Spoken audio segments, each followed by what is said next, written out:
Bowling's here. Hello, everyone. Good morning. Welcome to the Disney Morning Show. I am Kyle, the editorial director for Laughing Place, and joining me this morning is Benji again. Do you ever watch ESPN? No, I don't have ESPN, so You don't have ESPN? I don't have cable. I just have streaming, and not Okay. the fancy streaming. You'll be watching like something like NFL Live or something, and Adam Schefter is like getting a text about some deal or something. I feel like I'm often on the show, like just trying to solve a Laughing Place thing while I'm on the show. But Cool. It's not personal. I just am trying to make sure you get the best coverage possible. Well, let's say some hellos before we jump into the show, if you don't mind, Benji. Of course not. Good morning, Fred. Good to see you. Good morning, Gio. Hi, Nikki B. Oh, even Fred. Like, I feel like Fred knows who I am now. Gio liked our ESPN shout out last week. Speaking of ESPN, that was kind of cool, kind of weird, but cool. Yeah. Sometimes you're like, these don't really make sense, but is this on like at 3 a.m. or what time? It must not 3 a.m., but like, I don't know what Sports Center would have been on. Probably like the 9 p.m. sport. It was before Scott Van Pelt, so Okay. like a 8 Eastern, 8 Pacific, 11. That would be my guess. That's not bad. That's a pretty good time slot. Yeah. Anyway, let's get started the way we start each one of these shows.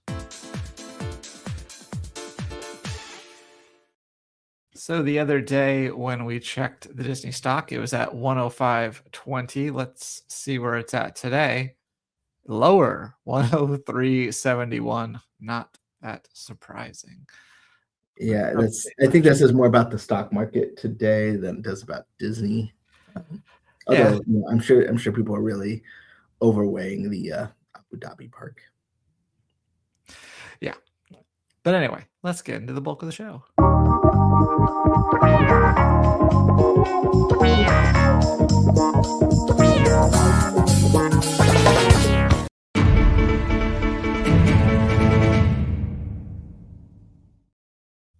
I figured this one gets a breaking news. Anyways. Zombies 5, man. Malachi Barton and Freya Sky returning following their debut in Zombies 4 as Victor and Nova. Along with some of the returning cast, not returning at least as far as we know, in the movie are Milo Manheim and Meg Donnelly, but they are staying on as producers. Although in Zombies 4, they kind of pass the torch to Victor and Nova, Malachi and Freya here. Not perhaps the most surprising news given how Zombies 4 ended. In fact, the Zombies 5 teaser is basically the end of Zombies 4 with the Zombies 5 logo kind of superimposed upon it. Doesn't stop me from promoting it like it's new.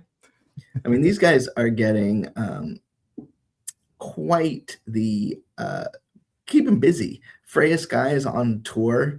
And now I noticed when she announced her new tour dates, I was like, oh, there's a weird 3-month gap in the spring. And then this is probably 3 months. It's really a 6-month gap. And the one show in between is in Sydney, Australia, which you'll notice is close to New Zealand where they're filming.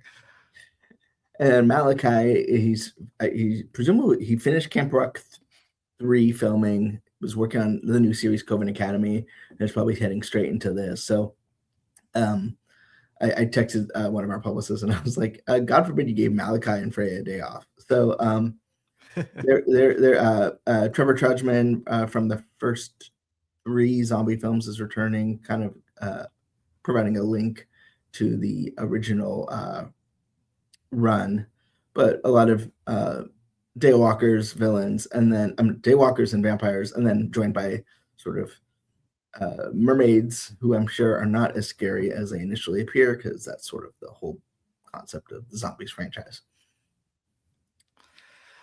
Yeah, so look forward to that in 2027, and we'll have lots of coverage leading up to it, I am sure. But moving on, the Zombies Camp Rock Descendants Worlds Collide tour that's returning this fall will probably feature some sort of tease of the new film. Yeah, probably. But over at Disney's Hollywood Studios, it is the end of line, which is a more of a Tron thing, but this is Yeah, just right. how long the line was. Aerosmith Rock and Roller Coaster starring Aerosmith has taken its last limo, and of course, people were out in G-Force yesterday, getting their last ride in, and Tony was there to capture all of these photos. And then, of course, as has become tradition, the day after these things, we got the app update, which just makes the entire area look like it's been filled in with trees somehow. That one's weird because like they've publicly acknowledged that the building, it's basically the same thing. Like, why are they just? I don't know. It's odd. It might be a licensing reason or something, but it's weird. Tony was back today, and they've already ripped off the logo from the guitar. There are some different construction walls out, and there's some A-frames that look like amp cases and or guitar case. I don't know, some sort of cases, roadie cases. I get the joke. Yeah, about moving right along. So, yeah, so Muppets is coming quickly. It's supposed to be here this summer, and you can check out more. We'll be keeping an eye on that in the coming months. Another project that we're keeping tabs on at Walt Disney World is the arrival of Bluey at the conservation station. Yeah, so they announced that this is no longer going to be called Rafiki's Planet Watch. It will now just be Conservation Station with Bluey. The Rafiki Planet Watch name was sort of a way to draw people to Conservation Station, or as in our notes it calls it Conversation Station. By having a character, and they put up some like recycled Rafiki standees, but kind of instead of trying to make sense of why this is all Australian themed and Bluey with Rafiki, just easier to call it Conservation Station and offer the Bluey experience on top of that. So good move, I think, for the park. Also, there's been a rumor forever that Australia would basically come close to where this is happening as a land itself. While they're not quite ready to do a full-blown Australia land, and I don't know that they ever will, by having this experience, they can kind of make baby steps in that direction. Yeah, so I look forward. Speaking of Bluey, yeah, exactly. See, sometimes I arrange these stories in such a way that happens naturally. But yeah, speaking of Bluey, music from the Bluey episode Sleepytime is now streaming. The episode isn't exactly new, but this music is sort of particularly well thought of, as sort of its ethereal, dream-like tone. So the song is now available on streaming. The episode is obviously available on Disney Plus, as well as YouTube. But check it out. Well, Hoppers is just around the corner. Maybe we'll talk about that in a few minutes. But over the weekend, they announced a special partnership with the Jane Goodall Institute. And so there's a challenge for 13 to 19-year-olds. They can submit applications for. It's part of Roots and Shoots, which is an offshoot, I guess, of the Jane Goodall Institute. So you have to register for that. But participants can, if they're doing projects that help animals and they've either completed them within the past 3 months or are currently working on them, they can apply for this. And there's going to be 2 challenge winners, each chosen from the 5 different U.S. regions, which they have as the Northeast, the Southeast, the Midwest, the Southwest, and the West. And winners will get recognized at Walt Disney World. They'll get a free flight out there, lodging, park admission, some meals, and they'll get to bring up to 3 family members or chaperones, and also get $500. So if Nice. any teenagers are doing projects to help animals, you want to make sure that they apply. Applications are due by April 3rd, and the winners will be notified by April 17th. So cool little partnership that Disney Conservation Fund and Jane Goodall Institute are doing with Pixar's Hoppers. That's pretty cool. Yeah. You know what else is cool? Holiday movies in the park. Yeah, they have officially wrapped Hallmark's Holiday Ever After, the new upcoming Hallmark movie that was filming at Walt Disney World. Interesting tidbit. We were staying at Polynesian Resort like mid-January, and it was still decorated for Christmas. And initially I was like, wow, we this is they're getting really lazy over holiday services. And then we met up with a friend of ours that works at Walt Disney World, and she was talking about how like they're filming here still. So like the things that were still decorated for the holidays, like including Magic Kingdom, were not just they were being lazy this year. It was that they wanted to keep it up so they could finish filming, because obviously filming during the actual holidays, could be a guest impact. So yeah, so the film will actually air this holiday season, and it stars Travis Van Winkle, Richard Kind, Christy Carlson Romano, Disney personality, and Lacey Chabert, who, fun fact, is who I used to tell people I had a crush on when I was in high school. Yeah. Also, it's good that they didn't do it the holiday season and wait until it's a little bit slower.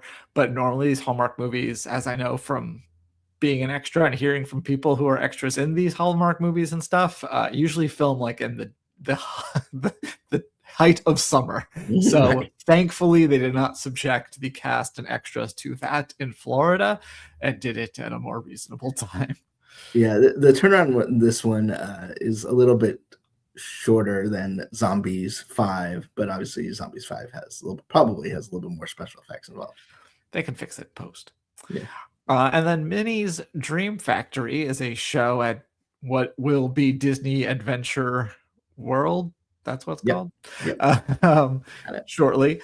And they've released the soundtrack for the show, which, as Maxon noticed, is a lot of Disney Channel tunes that have been re-recorded. And there's the Shake It Up theme song, Hannah Montana's The Other Side of Me, songs from Austin and Ally, and there's some other stuff in there too. But yeah, so you can stream that now wherever you want to listen to music, and it seems like a weird show based on that playlist. What's sad is the people who grew up with those songs are probably bringing their Disney Junior age kids. So ouch, but yeah.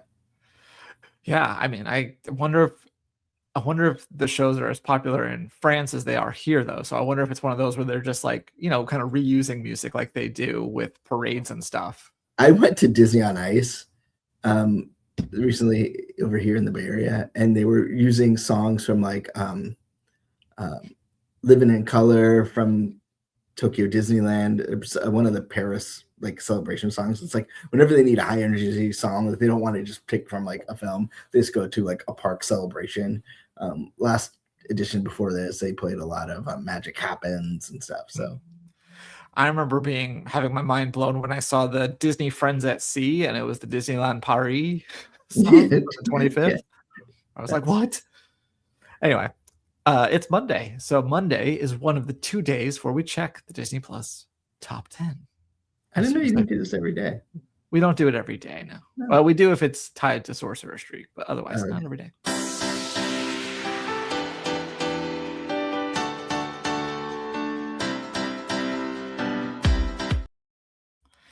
All right. I almost updated the thing to say Scrubs instead of Muppets, but I didn't get a chance to. But Scrubs still number one having survived the weekend. Predator Badlands in second. The highly reviewed In the Blink of an Eye in third. Paradise in fourth, which you can check out Bill's latest recap over on Laughing Place. Love Story. This one's interesting. How Not to Draw, which we're about to talk about in the 2 segments from now, is managed to make it into the top 10. Hercules for No Good Reason. Sophia the First in 8th. Speaking of France, Miraculous World of whatever her name is, whatever that show is, in 9th, and The Mummy in 10th, which is also interesting because that one's interesting. Sophia the First just went to Disney Plus, the original film, so that is understandable. Yeah. And I've had my share of bad reviews. I still remember my first good one, though. Everything else in this production of Our Town was simply terrible. Joey Tribbiani was abysmal. Speaking of abysmal, the wait for the review embargo for Hoppers was really long from the time that we got to see it. But we'll check in on the Rotten Tomatoes score after this just for funsies, but see if it's out yet.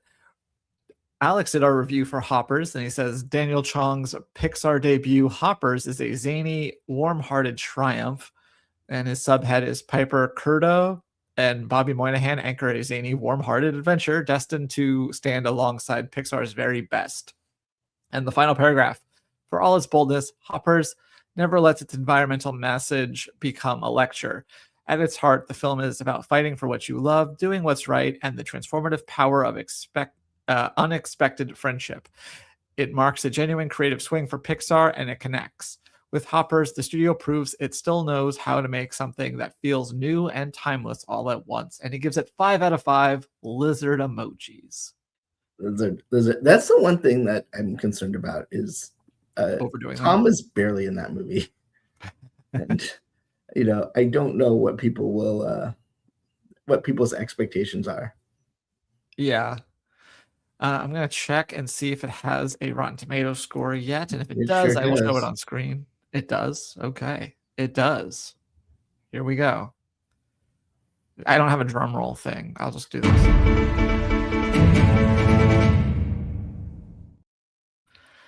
96% so far.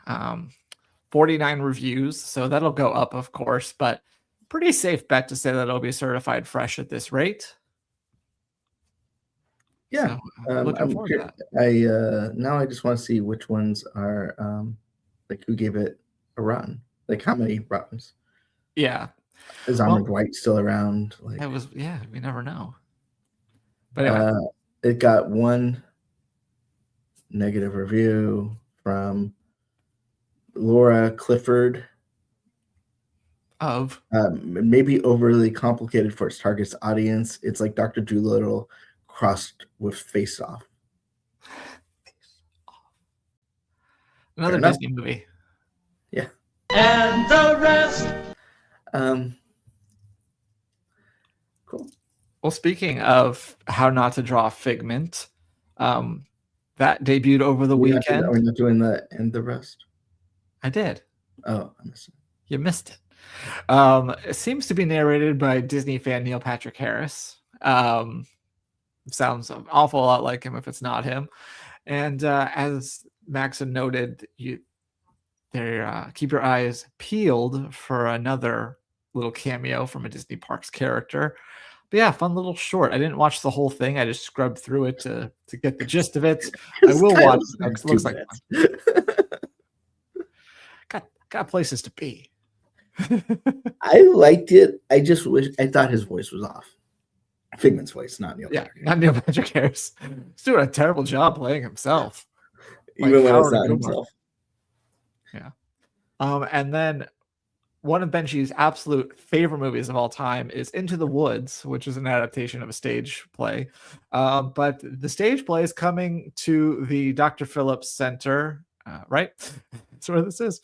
Yeah, Dr. Phillips Center. And Jodie Benson is going to be playing the witch, the role that Meryl Streep, I think she was even nominated for an Oscar for it in the movie. So she's going to be a part of this. This is a pretty short run. It's going to be going from July 31st through August 2nd, with performances on Friday and Saturday in the evening and Sunday during the day. And tickets will go on sale March 6th if you're going to be in the Orlando area. I don't recommend. I love Jodie. Not worth it. Well, maybe the show is better than the movie. I watched that's what I thought. So I watched a film, like a film of the show.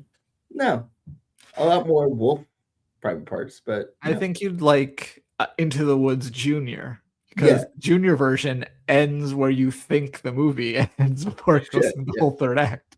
The only thing that I enjoyed about that movie is they have a song in there called Agony, which perfectly described how I was feeling in the moment of that film. That movie, that song got an applause break in the screening that I saw at the studio lot. Wow. And I've heard similar things from other people. Like, people really like that segment with Chris Pine and the other guy. Billy. I forget, is it James? Whatever.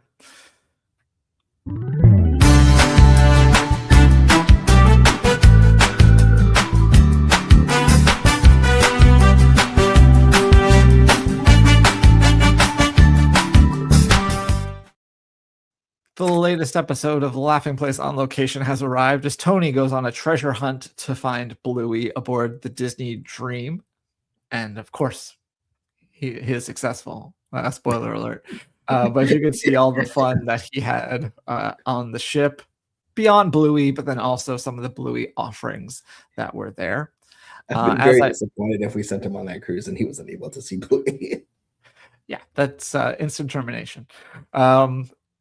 As I mentioned, we also have a recap of the latest episode of Hulu's Paradise. This is episode 4, so you can check that out. And I will tease that soon we'll have a new article from Benji on the site and a new podcast in the coming days. So look forward to both of those things. But now, Ben, it's time for your quiz. All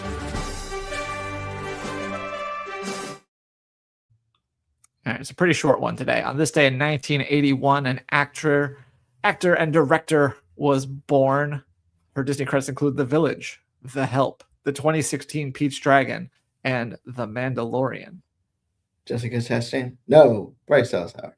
I can see where you went wrong there, but yes, it's Bryce Dallas Howard. On this day in 2007, a movie was released starring... Can you guess it just based on 2007 Disney movie live action release? 2007? No. Okay. Well, it stars is it Disney or Touchstone? I'm not 100% sure. I think it's Disney. I can give you the actors, but that's definitely going to give it away. March 2007. It has a sequel. I can think of a Touchstone film. I can think of Wild Hogs. Okay, then it's a Touchstone film. It's Wild Hogs. Okay. Well, they talked about it at Disney, so it's like those borderline ones. I think it was one of those movies that was Disney, and then they saw it, and they're like, "Oh no, this is Touchstone." Yeah, or Old Dogs, like that one. I don't know if that was Touchstone or. I gotta say, Hoppers is nothing like Avatar. And then lastly, on this day in 2014, this movie took home the Oscar for Best Animated Feature. Wait, what year? I'm sorry. 2014 was the year of the award. Oh, so 2013 movie, so it's got to be Frozen. It is Frozen, yes. Remember when the Oscars were like earlier? I do. In February. But yeah.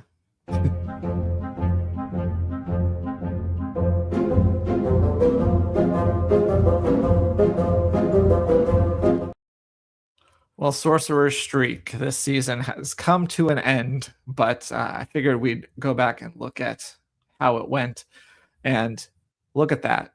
Kyle Burbank won with a streak of 8, but Jeremy Parker is our prize winner with a streak of 7 because finishing in third behind me and Doobie, but they are not associated with Laughing Place. So we got that. The last couple of questions that we had were, was the late Gilbert with in honor of Gilbert Gottfried, would any character or reference to the Aladdin franchise be featured in a featured image on Saturday? And there was, because on Friday, Mike captured images of the baseball jerseys for the princesses that they have at Disneyland. And we wrote about it on Saturday, and you could see Raja on the Jasmine jersey in the featured image. So, yeah. Wow. Raja on clothes. That's ironic. That's a deep cut. Yeah, I got that one wrong. Does Jeremy Parker watch this show? Like, do we know? Like, I don't know, but anyone knows Jeremy Parker? Tell him we need him to guest star as like he needs to become our Matt Berry, or he can be our Ken Jennings. Yeah, like he should just write the questions for us, so I don't have to. And then yesterday's question was, would the animated, or a couple days ago, the animated film Goat, which is not Disney, but it's animated, so I decided to do that. Will it end up in the top 2 at the box office? It was number 2 behind Scream 7. So the new season will kick off later this week. We'll give you a couple days to do it. I imagine a Hopper's box office question will be coming, which is one I really wanted last week, which is why I ended up on Goat. But yeah. That's it, Benji. We have Parks Talk later today. Is that happening still? As far as I know, that's not really something I manage. But we have a Inside LP at 2 We have an Inside LP at 2, which will follow Hugh Johnston's speak at the Morgan Stanley whatever adjectives conference that will be live blogging on Laughing Place. So you can look forward to that. So yeah, 3-show Monday. Sneaky. And 16 days left of the Iger era. Yeah. I'm looking forward to attending that event and being there front row center. What? For Elton John? Oh, no, not for Elton John. I meant for the shareholder meeting. Oh. Those are all, you do them first. I ran into a friend, an old Disney friend at the Hoppers premiere, and she was talking about how she misses in-person shareholder meetings. And I do too. Maybe people can hear my thoughts on that on a future Laughing Place podcast. Anyway, that's right. I forgot about that. Thank you all for watching. Tonight are also the Children and Family Emmys, so stay tuned to Laughing Place for coverage of that. If you want to be cool, you call it cafe. I do, but I want our people to understand what it is. No, I know. I'm letting our people know. Like, if you want to sound like you're an industry insider, be like, I'm gonna watch Cafe tonight and see if Sesame Street's gonna win for best puppeteering. One of the most prestigious Emmys of the 60 different Emmys that exist. So, for those that don't know, we got a little time. We're gonna go through Emmys 101 here. For some reason, eons ago, the New York branch of the Emmys and the California branch of the Emmys, or Television Academy, split off. So you have the Academy of Television Arts and Sciences, who does the Primetime Emmys, and then you have the National Academy of Television Arts and Sciences, which does other Emmys, including local Emmys, the Daytime Emmys, Sports Emmys, News and Doc Emmys, and a couple years ago, they created the Children and Family Emmys because there were some weird categories that were in both the Primetime Emmys and the Children and Family Emmys. So it just made it easier to they kind of traded. I think they gave game shows to the Primetime, and then Primetime it was a whole thing. But so one gets a lot of money from the television networks to show the Emmys. The other is the National Academy of Television Arts and Sciences. So they have an app you can watch. Even the daytime Emmys weren't broadcast on any sort of service this year.